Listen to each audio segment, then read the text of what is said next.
What happened to the high-profile bromance between Donald Trump and Narendra Modi? Why did the friendship between the two strongmen populist leaders fall apart? This video provides rare insights on this subject, which you may not have seen in discussions and analysis elsewhere. Let us dive into it. Trump and Modi are heading two big democracies, the oldest and the largest. One is the number one superpower and the other a wannabe superpower. But this did not come in their way of forging a strong relationship that was perceived as more personal than diplomatic. During President Trump's first term, there were two mega events which showcased ample display of their mutual admiration and friendly relationship. They appear to be cut from the same cloth, sharing a penchant for grand spectacles and political theatre.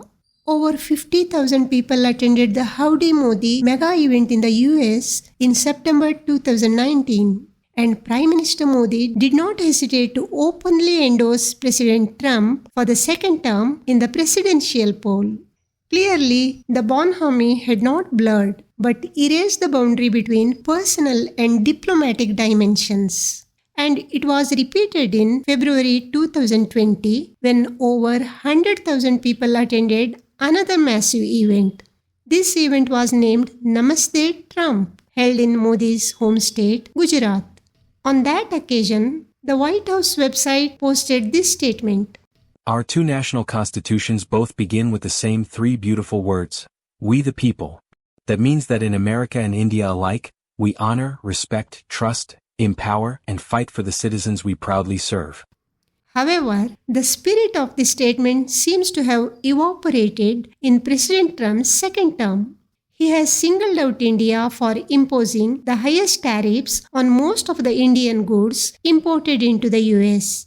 The official reasons for this action are trade imbalance and India's increased oil imports from Russia, which has been under international sanctions over its invasion of Ukraine. But everyone is asking, what happened to Trump-Modi bromance? What went wrong really? How did the bond transition from Howdy Modi to Goodbye Modi?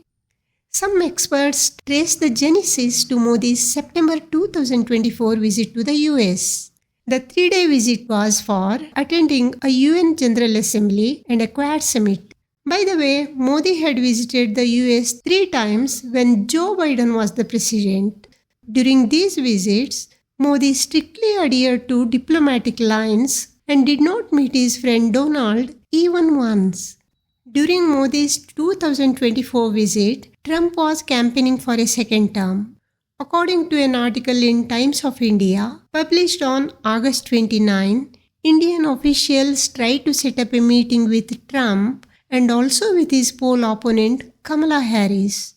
While Trump readily agreed to meet Modi, Ms. Harris did not. The Indian team, though, wanted to meet both of them because they did not want to be seen as partial. So they backed out of meeting with Trump as well. But Trump had already announced at an election rally that Prime Minister Modi was coming to the US and he was going to meet him. So he must have taken the cancellation as a personal snub.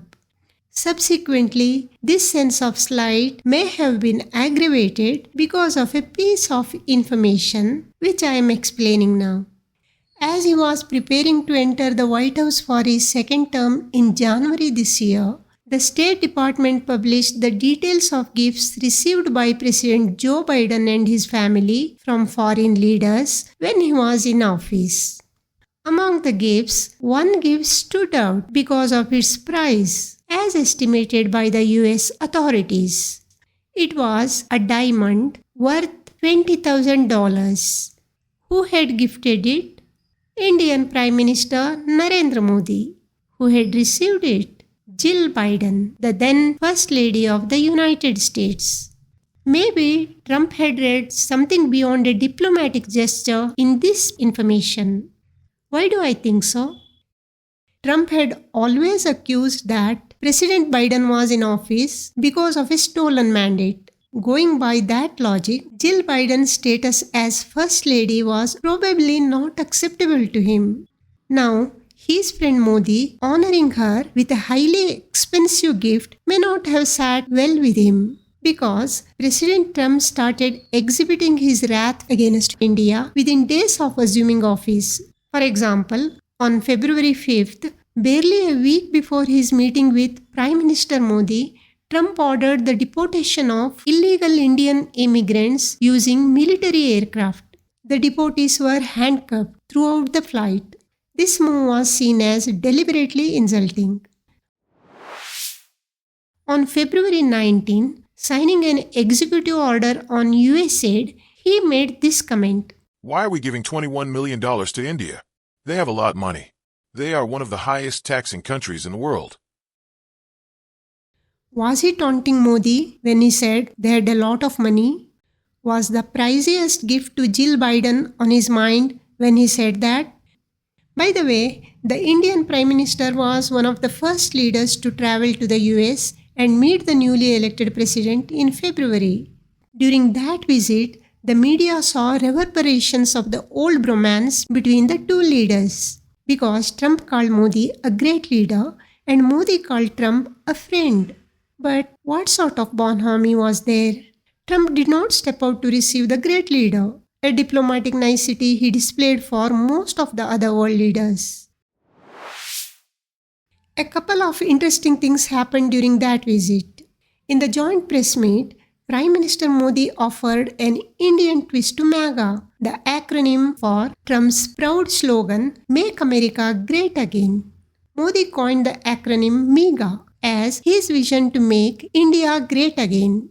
Then he added, when America and India work together, it is MAGA plus MEGA, and the combination becomes MEGA, or a mega partnership for prosperity. And then this gesture. Here is the context of this image. A reporter questioned the Prime Minister if he had asked the President to take action on a bribery case filed in a US court. The case was against Mr. Gautam Adani, the Indian business tycoon closely associated with Modi. In response to the query, a visibly annoyed Modi retorted, the heads of two states would neither meet nor sit or talk over such personal matters. And this gesture was captured during those unsettled moments. Look at Trump's expression in this photograph. I don't know what body language experts think about this image, but I interpret the play of acronyms and the hand gestures by Modi this way. Mr. Trump may have felt Mr. Modi was hyphenating India with the US and himself with the American president. Why do I say that? When there was a military skirmish between India and Pakistan in May, President Trump persistently hyphenated India with Pakistan. India was not at all amused, for the world had long stopped clubbing two neighbors together, with India becoming the fourth largest economy and Pakistan standing at the 42nd place. By repeatedly hyphenating India with Pakistan, is President Trump paying back for Modi's MAGA plus MEGA becoming mega slogan? Now the media is pinning on two things as the reasons for the soured relationship. The first one, India's refusal to acknowledge the role of the US in halting its skirmish with Pakistan. The second one, Modi declined Trump's invitation for a dinner when he visited Canada in June. There were also reports about Modi's refusal to pick up Trump's calls and endorse Trump for a Nobel Prize. However, all these things happened only after India-Pakistan conflict in May. But the bromance seems to have ended long back. Or maybe it was not there at all. As Salil Tripathi writes in Time magazine, the friendship Modi thought he had with Trump was ultimately a dysfunctional dalliance, defined by Modi's effusiveness and Trump's ruthless self-interest. In conclusion, this must be a classic case of mixing personal elements in international diplomacy on the part of these leaders. Share your thoughts on this subject in the comments below. Don't forget to like and subscribe for more insightful and analytical content. Thank you.